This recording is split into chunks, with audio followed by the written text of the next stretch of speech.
It began as just a brief moment, something so pure that I didn't even give it a second thought. But now, reflecting on it, I realize how near I was to crossing a boundary I never imagined I would even come close to. And the most surprising part, my husband noticed. Not only did he notice, but he actually supported it. At first, I assumed it was some sort of test or joke, but as events unfolded, I came to understand that something much deeper was at play. There's a man, let's call him Ethan. He's been around for years, an old acquaintance of the family, charismatic, easygoing, the type of person who brightens up a room without effort. I'll admit, there's always been a certain chemistry between us, but I've always dismissed it as innocent attraction. After all, I'm married, happily married. But then Ethan began making these subtle remarks, things that were just a little too intimate, a little too familiar.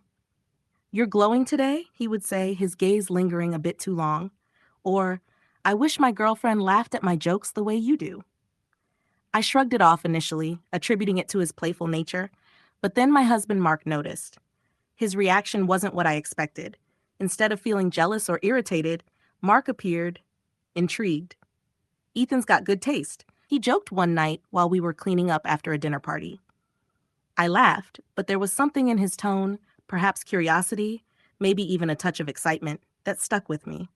And that's when it all started. What began as harmless banter slowly turned into something far more intricate. Mark began encouraging me to dress up more when Ethan was around, to laugh a bit louder at his jokes, to sit a little closer during those late night chats.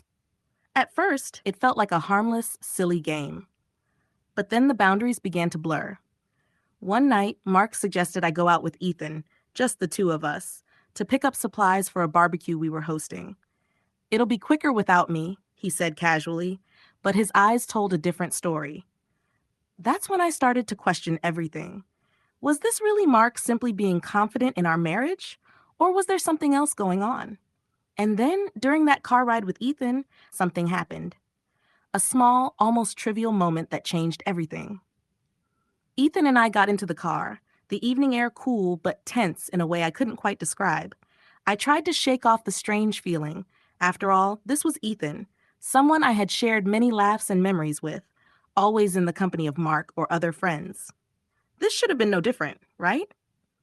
The drive started off uneventful, filled with casual talk about the barbecue and what snacks to grab. But then, as we pulled into the parking lot, Ethan turned to me with that signature grin of his. "You've been different lately," he said, his voice soft but assured. "In a good way." I froze for a moment, unsure how to respond. "Different how?" I asked. He shrugged, his eyes locking onto mine for just a beat too long. "I don't know. Happier, lighter, whatever it is, it suits you."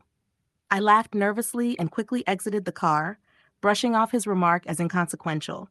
But inside, I felt a stir, a mixture of flattery and discomfort. Was it wrong that his words made me feel seen? Inside the store, Ethan stayed close, too close. At one point, our hands brushed as we both reached for a bag of chips, and he didn't pull away immediately. It was such a minor thing, yet it lingered in my mind as we checked out and headed back to the car. On the drive home, Ethan shifted the conversation to Mark. "He's a lucky guy," he remarked, glancing at me with a smile. "Not every husband would be so laid back about, well, us hanging out like this." I felt a knot form in my stomach. "What do you mean?" I asked, trying to keep my tone casual. He hesitated for a moment, weighing his words. "I just mean, some guys might get a bit jealous, but not Mark. He's cool with it. It's kind of refreshing." The word hung in the air, its meaning twisting in my mind. Was Mark really as comfortable with all this as Ethan thought, or was there something else I wasn't seeing? When we returned home, Mark was waiting on the porch, a beer in hand, and that same curious look in his eyes. "How was the trip?" he asked casually, but his gaze flicked between me and Ethan, as if trying to read something invisible. "It was fine," I replied quickly, rushing past him and heading inside. But I could feel their eyes on me, the unspoken tension hanging in the air. That night, as we lay in bed, I could no longer hold back. "Mark," I said hesitantly, "can I ask you something?" He turned toward me, his expression calm but focused. "Of course," he replied. I took a deep breath. "Why did you want me to go with Ethan today, alone?" Mark smiled slowly, a deliberate smile that sent a shiver down my spine. "I trust you," he said simply. and I trust him.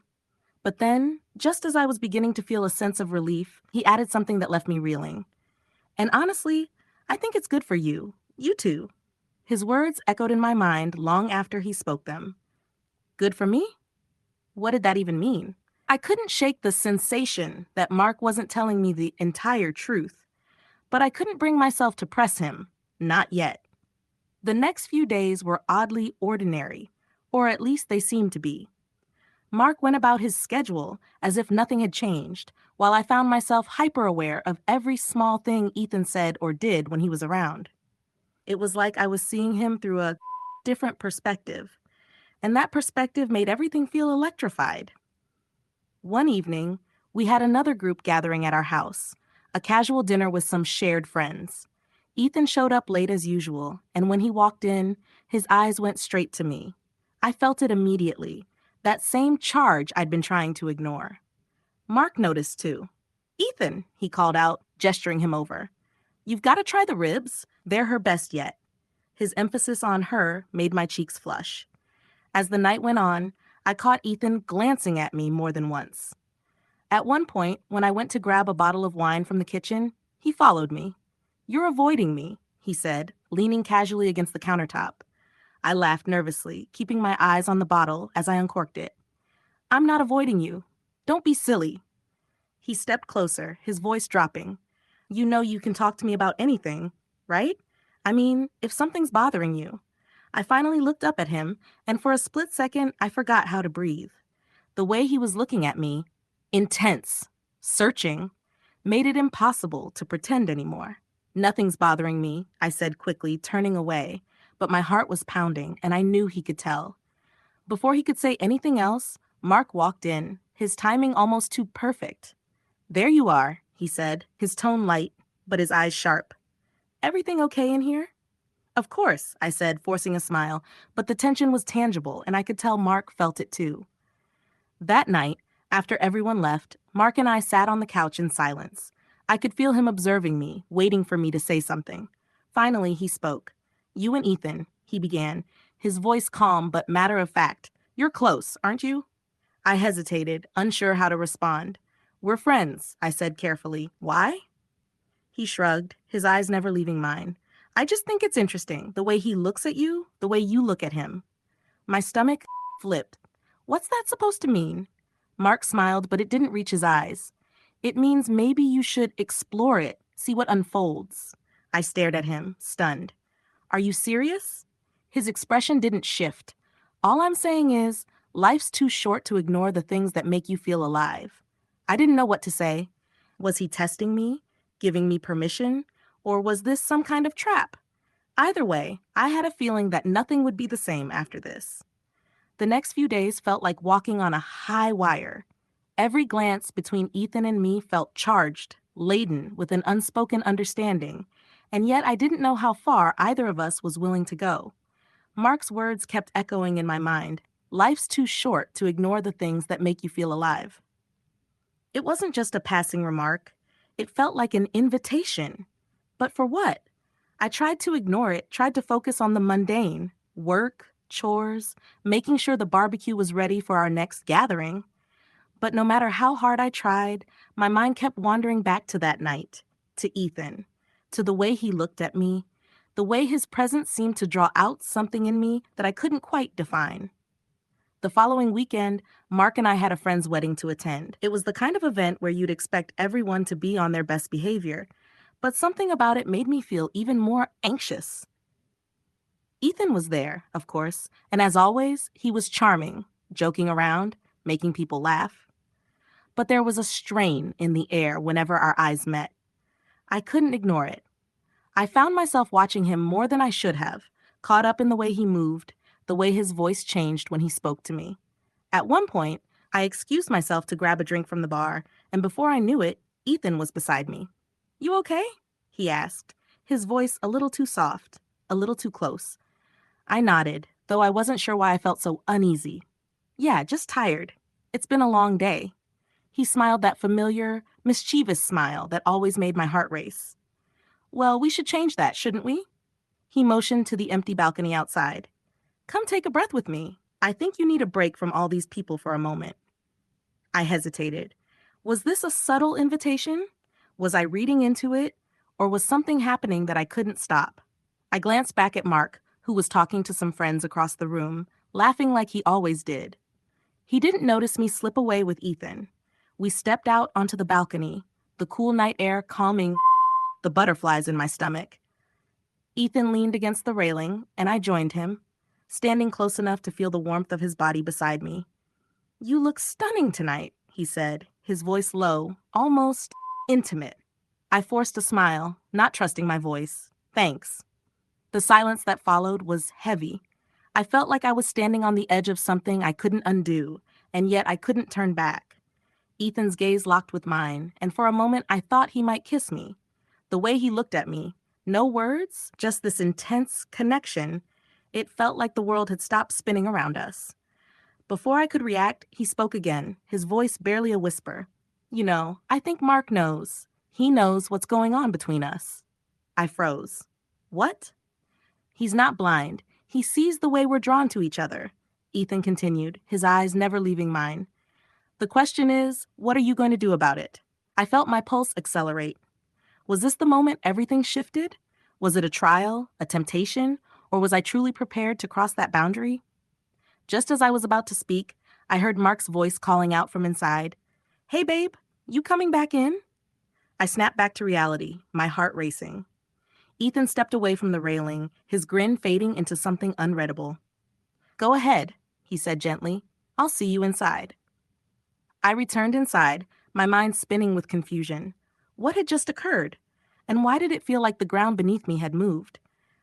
But the real question was, did Mark know exactly what was going on, or had he been playing his own game all along? The following week felt like a blur. The wedding night replayed over and over in my mind. Ethan's words, his touch, the way he looked at me when I walked away. I tried to act normal, but a heavy, almost suffocating tension lingered between Mark and me. Every time our eyes met, I felt like he could see straight through me, like he knew I was on the verge of something dangerous. One afternoon, Mark and I were sprawled on the couch, flipping through channels when he casually brought it up. "So, how was your little chat with Ethan the other night?" I froze, my heart hammering in my chest. "What do you mean?" He shrugged, not meeting my gaze. "You know, the balcony? The drinks. You two seemed pretty cozy out there." I stared at him in disbelief. He knew. I didn't know how or when, but I was certain of it. The way he said it, so calm, so unaffected, made my stomach churn. Was this some kind of test, or had I unknowingly stepped into something much darker? I didn't answer immediately. I was unsure how to respond, so I just stared at him, trying to read his reaction. Was he upset, curious, angry? But Mark just smiled that same easy smile, as if waiting for me to figure it out. "You know I'm not stupid," he said, his voice light but his eyes sharp. "I saw the way you looked at him. I saw the way he looked at you." A chill ran down my spine. He had seen everything. "Mark," I began, unsure of how to handle this. Was he angry? Was he about to explode? But instead, he raised his hand, silencing me. "I'm not mad, if that's what you're thinking," he said softly. "I told you before, I trust you, and I trust him." He exhaled deeply. "But there's something about this, the way things are shifting. It's exciting." I was stunned. Exciting? Was all this just some twisted thrill for him? How had I ended up here? Was this all just a game to him, to both of them? "You know," he continued, "there's something to be said for feeling wanted, feeling alive. I see the way Ethan looks at you, and I see how you respond. It's kind of beautiful in a way." I was speechless, my mind racing. Was he really encouraging this? Was he pushing me toward Ethan without me even realizing it? Or was I just overthinking things? "I'm not asking you to do anything you don't want to do," Mark said, reading the confusion on my face. "I just want you to know I'm okay with whatever happens." I couldn't breathe. My chest was tight, my thoughts tangled in knots. I thought I understood Mark. I thought I knew where he stood, but now everything felt upside down. What was he really asking of me? What was I asking of myself? That night, after Mark fell asleep, I found myself wide awake, lying in the dark. My mind buzzed with thoughts. I couldn't stop thinking about Ethan, how easy it had been to fall into that space with him, how it felt like there was something more beneath the surface. And then I thought about Mark, how he seemed to be orchestrating everything, like he was playing a game with me. But what did it all mean? The next day, Ethan called me. It started off as an innocent enough conversation, just checking in and talking about the weekend. But then, in his usual playful tone, he asked, "So, when's Mark going to let me take you out on a real date?"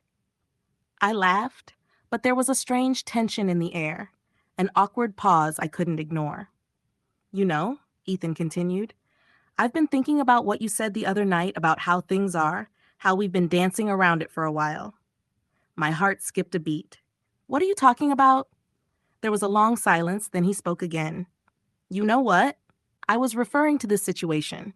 The connection, the chemistry, the attraction I felt. A surge of warmth washed over my face. This was it, the moment I had been dreading. How could I respond? I quickly said, "I'm not sure we should talk about this," trying to pull away. Ethan's tone softened, almost pleading. "It doesn't have to be complicated. It's just us, and I'm fairly certain you feel it too." His words weighed heavily on me. Was he right? Was this something unavoidable? And more importantly, was I prepared to deal with the consequences of stepping into something I couldn't reverse?